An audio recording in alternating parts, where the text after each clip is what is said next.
Daniel capítulo 9, versículos 25 a 27. Sabe e entende, desde a saída da ordem para restaurar e para edificar Jerusalém até ao ungido, ao príncipe, 7 semanas e 62 semanas. As praças e as circunvalações se reedificarão, mas em tempos angustiosos. Depois das 62 semanas, será morto o ungido, e já não estará. E o povo de um príncipe que há de vir destruirá a cidade e o santuário. E o seu fim será num dilúvio, e até ao fim haverá guerra. Desolações são determinadas. Ele fará firme aliança com muitos por 1 semana. Na metade da semana, fará cessar o sacrifício e a oferta de manjares. Sobre a asa das abominações virá o assolador, até que a destruição que está determinada se derrame sobre ele. Daniel capítulo 8. A visão sobre um carneiro e um bode. No ano 3º do reinado do rei Belsazzar, eu, Daniel, tive uma visão depois daquela que eu tivera a princípio. Quando a visão me veio, pareceu-me estar eu na cidadela de Suzã, que é a província de Elão, e vi que estava junto ao rio Ulai. Então levantei os olhos e vi, e eis que, diante do rio, estava um carneiro, o qual tinha 2 chifres, e os 2 chifres eram altos, mas um mais alto do que o outro, e o mais alto subiu por último. Vi que o carneiro dava marradas para o ocidente e para o norte, e para o sul, e nenhum dos animais lhe podia resistir. Nem havia quem pudesse livrar-se do seu poder. Ele, porém, fazia segundo a sua vontade e assim se engrandecia. Estando eu observando, eis que um bode vinha do ocidente sobre toda a terra, mas sem tocar no chão. Este bode tinha um chifre notável entre os olhos. Dirigiu-se ao carneiro que tinha os 2 chifres, o qual eu tinha visto diante do rio, e correu contra ele com todo o seu furioso poder. Vi-o chegar perto do carneiro e, enfurecido contra ele, o feriu e lhe quebrou os 2 chifres, pois não havia força no carneiro para lhe resistir. E o bode o lançou por terra e o pisou aos pés, e não houve quem pudesse livrar o carneiro do poder dele. O bode se engrandeceu sobremaneira, e na sua força quebrou-se-lhe o grande chifre, e em seu lugar saíram 4 chifres notáveis para os 4 ventos do céu. De um dos chifres saiu um chifre pequeno e se tornou muito forte para o sul, para o oriente e para a terra gloriosa. Cresceu até a atingir o exército dos céus. A alguns do exército e das estrelas lançou por terra e os pisou. Sim, engrandeceu-se até ao príncipe do exército. Dele tirou o sacrifício diário e o lugar do seu santuário foi deitado abaixo. O exército lhe foi entregue com o sacrifício diário por causa das transgressões, e deitou por terra a verdade, e o que fez prosperou. Depois ouvi um santo que falava, e disse outro santo àquele que falava: até quando durará a visão do sacrifício diário e da transgressão assoladora, visão na qual é entregue o santuário e o exército, a fim de serem pisados? Ele me disse: até 2300 tardes e manhãs, e o santuário será purificado. Havendo eu, Daniel, tido a visão, procurei entendê-la, e eis que se me apresentou diante uma como a aparência de homem. E ouvi uma voz de homem de entre as margens do Ulai, a qual gritou e disse: Gabriel, dá a entender a este a visão. Veio, pois, para perto donde eu estava.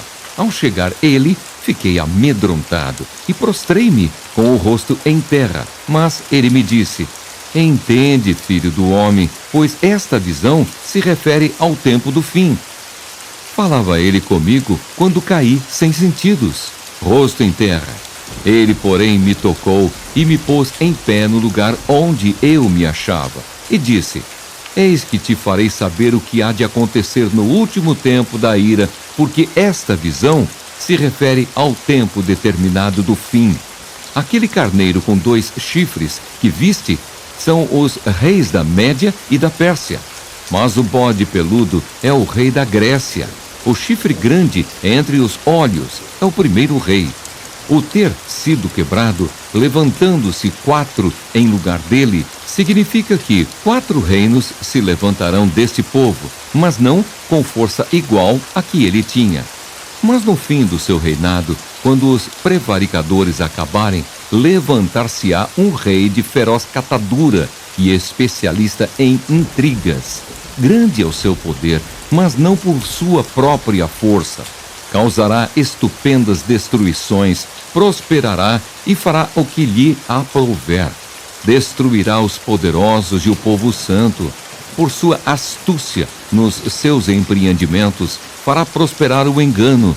No seu coração se engrandecerá e destruirá a muitos que vivem despreocupadamente. Levantar-se-á contra o príncipe dos príncipes, mas será quebrado sem esforço de mãos humanas. A visão da tarde e da manhã que foi dita é verdadeira. Tu, porém, preserva a visão, porque se refere a dias ainda muito distantes. Eu, Daniel, enfraqueci e estive enfermo alguns dias. Então me levantei e tratei dos negócios do rei. Espantava-me com a visão e não havia quem a entendesse. Hebreus capítulo 8. A antiga aliança era o símbolo transitório da nova, superior e eterna, da qual Cristo é o mediador. Ora, o essencial das coisas que temos dito é que possuímos tal sumo sacerdote que se assentou à destra do trono da majestade nos céus, como ministro do santuário e do verdadeiro tabernáculo que o Senhor erigiu, não o homem. Pois todo sumo sacerdote é constituído para oferecer tanto dons como sacrifícios. Por isso, era necessário que também esse sumo sacerdote tivesse o que oferecer. Ora, se ele estivesse na terra, nem mesmo sacerdote seria, visto existirem aqueles que oferecem os dons segundo a lei, os quais ministram em figura e sombra das coisas celestes. Assim como foi Moisés divinamente instruído quando estava para construir o tabernáculo, pois diz ele: vê que faças todas as coisas de acordo com o modelo que te foi mostrado no monte. Agora, com efeito, obteve Jesus ministério tanto mais excelente quanto é ele também mediador de superior aliança, instituída com base em superiores promessas. Porque se aquela primeira aliança tivesse sido sem defeito, de maneira alguma estaria sendo buscado lugar para uma segunda. E de fato, repreendendo-os, diz: eis aí vem dias, diz o Senhor, e firmarei nova aliança com a casa de Israel e com a casa de Judá, não segundo a aliança que fiz com seus pais, no dia em que os tomei pela mão para os conduzir até fora da terra do Egito. Pois eles não continuaram na minha aliança, e eu não atentei para eles, diz o Senhor. Porque esta é a aliança que firmarei com a casa de Israel, depois daqueles dias, diz o Senhor. Na sua mente imprimirei as minhas leis, também sobre o seu coração as inscreverei. E eu serei o seu Deus, e eles serão o meu povo. E não ensinará jamais cada um ao seu próximo, nem cada um ao seu irmão, dizendo: conhece ao Senhor, porque todos me conhecerão, desde o menor deles até ao maior. Pois para com as suas iniquidades usarei de misericórdia, e dos seus pecados jamais me lembrarei. Quando ele diz nova, torna antiquada a primeira. Ora, aquilo que se torna antiquado e envelhecido está prestes a desaparecer. Hebreus capítulo 9. Os ritos, ofertas e sacrifícios mosaicos eram imperfeitos e ineficazes. Ora, a primeira aliança também tinha preceitos de serviço sagrado e o seu santuário terrestre. Com efeito, foi preparado o tabernáculo cuja parte anterior, onde estavam o candeeiro e a mesa e a exposição dos pães, se chama o Santo Lugar. Por trás do segundo véu se encontrava o tabernáculo, que se chama o Santo dos Santos, ao qual pertencia um altar de ouro para o incenso e a arca da aliança totalmente coberta de ouro, na qual estava uma urna de ouro contendo o maná, o bordão de Arão, que floresceu, e as tábuas da aliança, e sobre ela os querubins de glória que, com a sua sombra, cobriam o propiciatório. Dessas coisas, todavia, não falaremos agora, pormenorizadamente. Ora, depois de tudo isto assim preparado, continuamente entram no primeiro tabernáculo os sacerdotes, para realizar os serviços sagrados. Mas no segundo, o sumo sacerdote, ele sozinho, uma vez por ano, não sem sangue, que oferece por si e pelos pecados de ignorância do povo, querendo com isto dar a entender o Espírito Santo que ainda o caminho do santo lugar não se manifestou, enquanto o primeiro tabernáculo continua erguido. É isto uma parábola para a época presente, e segundo esta, se oferecem tanto dons como sacrifícios, embora estes, no tocante à consciência, sejam ineficazes para aperfeiçoar aquele que presta culto, os quais não passam de ordenanças da carne, baseadas somente em comidas e bebidas e diversas abluções, impostas até ao tempo oportuno de reforma. O sacrifício de Cristo não se repete, é perfeito e eficaz.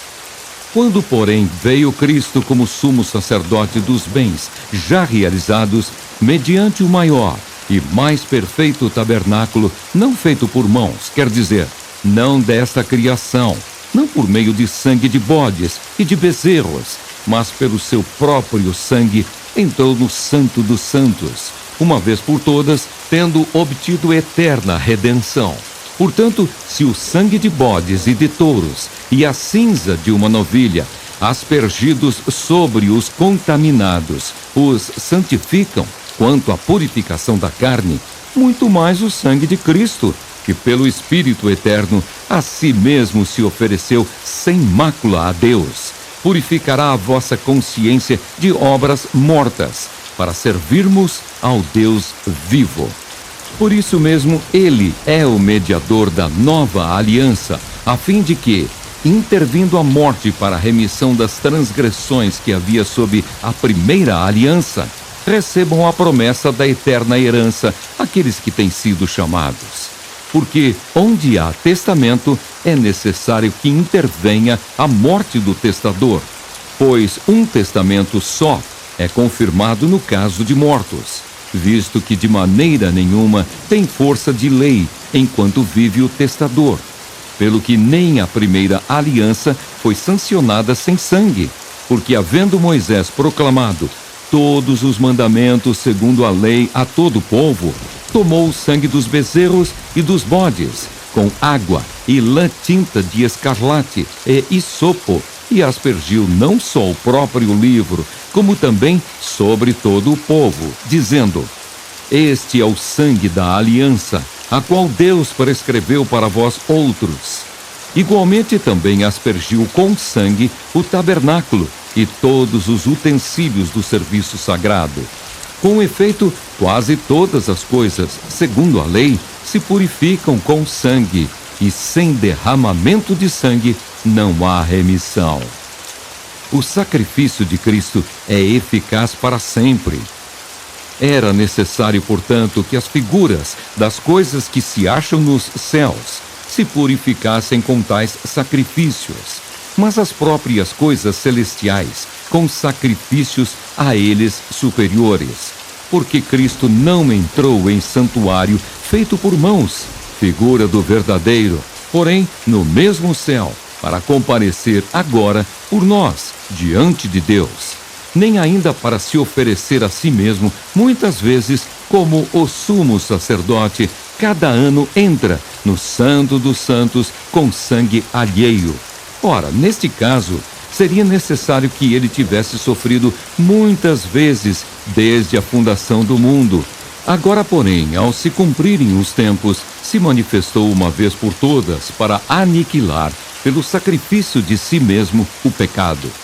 E assim como aos homens está ordenado morrerem uma só vez, vindo depois disto o juízo, assim também Cristo, tendo-se oferecido uma vez para sempre para tirar os pecados de muitos, aparecerá segunda vez, sem pecado, aos que o aguardam para a salvação. Levítico capítulo 16, versículo 14. Tomará do sangue do novilho e com o dedo o aspergirá sobre a frente do propiciatório, e diante do propiciatório aspergirá 7 vezes do sangue com o dedo.